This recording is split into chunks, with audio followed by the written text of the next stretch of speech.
It's 2024, winter has definitely reached my corner of the world, and it's time to make some sewing plans.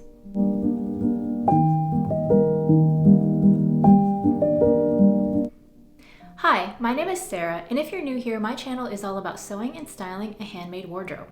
It's January, which means that we are full on in winter. I've taken a lot of time to consider what I need for the winter season, and I've made a small but mighty list that I'm going to share with you right now. So starting with bottoms, the first thing that I want to make for myself is a pair of shorts. Now you might be asking yourself, Sarah, why are you making shorts in the wintertime? Well, it all started with this faux leather fabric that I bought from Emma One Sock a couple of years ago now. I only purchased 1 yard, and my intention at the time was to make a mini skirt. However, I have not really been reaching for my mini skirts this fall and winter season, and I think the reason is maybe they're a little bit uncomfortable or difficult to style, and I just don't really enjoy wearing them anymore. So instead, I thought that I might make myself a pair of leather shorts because I could style them in exactly the same way that I would wear a mini skirt with tights and boots and lots of layers. But they would be a lot more comfortable to wear because they're shorts instead of a skirt. So the pattern that I am thinking about making is the Megan Nielsen Flint shorts. This pattern comes in sizes 0 to 20 and also from 14 to 30. Now I've made this pattern once before. I made the pants out of a purple corduroy and I really hated them, but I think that that was more about the pants length and the wideness at the bottom of the leg and how it looked on me. So I don't think I'm going to have the same issues with the shorts. The thing that I like about this pattern is the simplicity of it. So there's no zippers, there's no button fly. The version that I would make would be the one that has the buttons at the waistband, but I'm actually not going to use buttons. I'll probably just sew on a hook and bar because I've never sewn with faux leather before, and I wanted to pick a pattern that was as simple as possible without too many fussy details. I have never worn shorts in the wintertime before, but I'm really excited about the possibilities of the things that I could wear with it, so I'm actually really excited to try out this project and see how it goes. Now the second bottom that I want to make is going to be more of a late winter, probably transitional into spring project. I want to make the Closet Core Jude jeans, which comes in sizes 0 to 20 and also from 14 to 32. I've made this pattern once before, but I made the version that has the mid-rise and then I made them kind of a crop flare look. And this time I want to do the high-waisted full-length jean with the patch pockets on the front. Now the reason why I want to wait until late winter to actually make these jeans is because they're not the most practical. Although I think that a flare jean looks really nice styled with winter garments, for where I live, if you walk outside in the wintertime with flare legs, they're just going to get super dirty and they're too wide to tuck them into snow boots. So if I sew them around mid-March or so, I might be able to get a couple wears out of them this winter, but they'll definitely be ready for spring when the snow finally goes away. And I think they're the type of jean that I could wear them in lots of different seasons, not just in the wintertime. Now the fabric I want to use for these jeans is a fabric that I've been hoarding for years now. It is a Cone Mills denim that I bought from D&H Fabrics, and sadly they're no longer in business.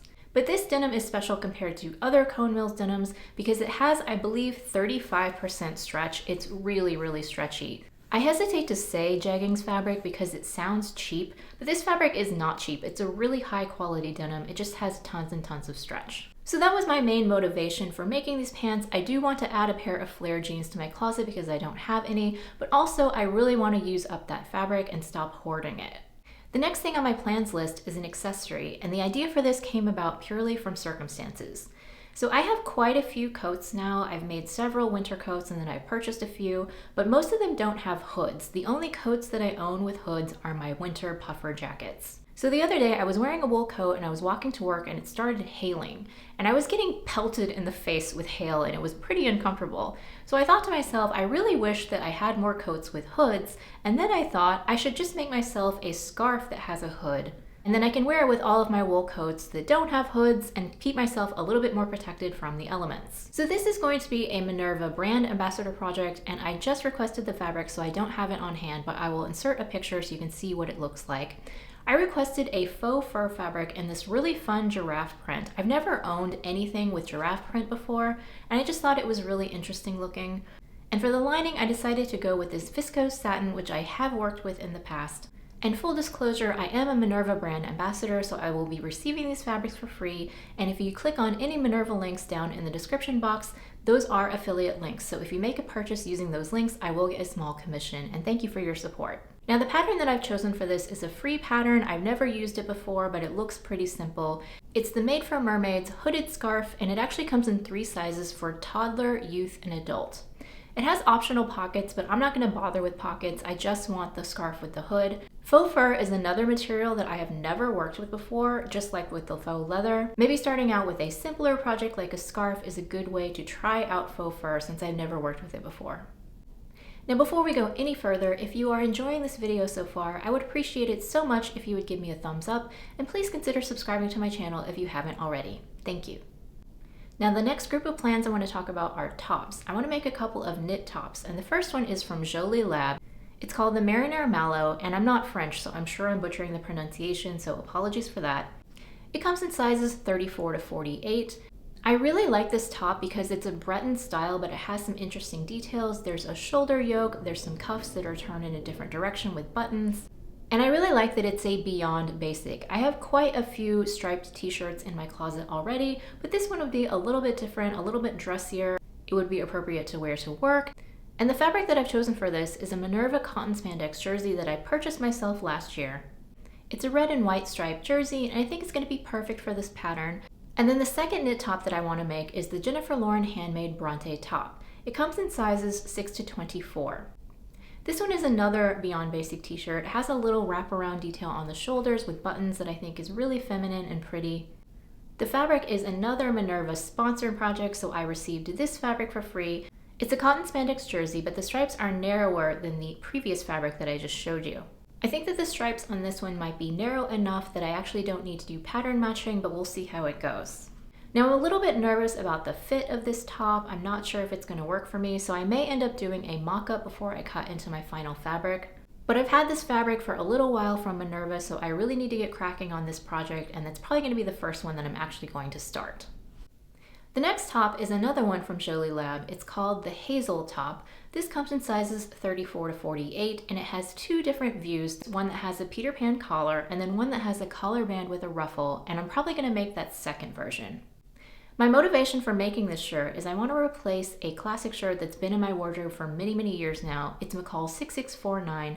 It's my absolute favorite chambray shirt. I used to wear it all the time, but I noticed that I haven't been wearing it lately, and so the other day I wore it just to see what the deal was and why I wasn't wearing it anymore. And I pretty much realized instantly when I put it on that the reason that I'm not wearing it is because it's too tight across the back now. I've gotten broader back there. And when I wear the shirt buttoned up, it's a little bit uncomfortable to move, so I think it might be time to replace it, as sad as that makes me because it was my favorite and I wore it all the time. So the fabric that I chose from this is a cotton denim that I got from Joann. When I went into the store, it was branded as Lucky brand, but honestly, it seems identical to the 4-ounce cotton denim that they used to carry all the time. So it really seems like they just slapped a new label on it and are calling it designer now. Let me know if you've seen the Lucky fabrics at Joann and if you think the same thing that I do. But at any rate, I always really liked their 4-ounce denim. It's a really nice quality for being a fabric from Joann. So I bought 2 yards of it to make this shirt. And even though I'm planning to do the version that has the sand with the ruffle, I don't think that it's too crazy. I think that you could easily layer it and wear it exactly the same way that I wore my classic shirt.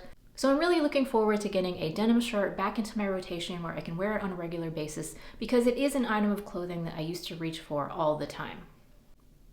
The next set of tops on my winter sewing plans are the True Bias Zoe tank. Now just like with the shorts, you might be saying, why are you making tank tops in the middle of winter? Well, I have 2 basic motivations here, but I'm going to talk about the pattern first. This pattern comes in sizes 0 to 18 and also from 14 to 32. There's 3 different lengths. There's a cropped length, a regular tank top length, and then there is a dress. The tank top has a pretty low V-neck and it also has a low scoop in the back. So the reason that I want to make a few of these for wintertime is for layering purposes. I have some ready to wear cotton camis that I do wear, but this time of year they're really not quite warm enough. And I find that I often don't reach for my blouses because they're made out of a lightweight fabric like rayon or lightweight cotton. And it's just too cold to wear them without layering. Now I could and do sometimes put a turtleneck underneath or a crew neck top, but you can often see the neckline underneath the blouse and I don't always want that look. So I was thinking that if I made a few merino jersey tank tops, that could help keep my core warm, and then I could wear those blouses and you wouldn't really see any fabric underneath the neckline. And then of course I could layer on top as well with a cardigan or a jacket or whatever. So my second motivation is that I have made quite a few merino jersey tops, both for myself and also for my husband, and I have quite a few scraps left over. And I need to do a better job in 2024 of using my scraps because I've just been storing them in bins and then I keep having to buy more bins and it's getting out of control. I need to actually use my scraps or just get rid of them. So I have not pulled fabrics to show you because I don't know exactly what scraps that I have or what I'm going to be able to use, but I will insert a few pictures of the t-shirts that I have made already using these fabrics so you can get an idea of what they look like. I don't really intend on ever wearing them on their own so that you can see them. They are purely going to be an underlayer, so it kind of doesn't really matter what they look like. And as far as which view I'm going to make, it's really just going to be dependent on the fabric. If I only have enough to make the crop top, then that's what I will make. But if I have enough fabric, I would really probably prefer the longer one so that I can easily tuck it in. But I'm not too concerned about that. I'm mostly just interested in utilizing the fabric that I have on hand. So I've put a lot of thoughtful care and consideration into this list, and I'm hoping to do a wrap up at the end of winter so I can show you what I actually made, as well as some other pieces that I have already made for the winter season, but I didn't want to include them in this plans video since they've already been sewn up. If you're new here and you'd like to see a similar wrap up video on what I made for the fall season, watch this one next.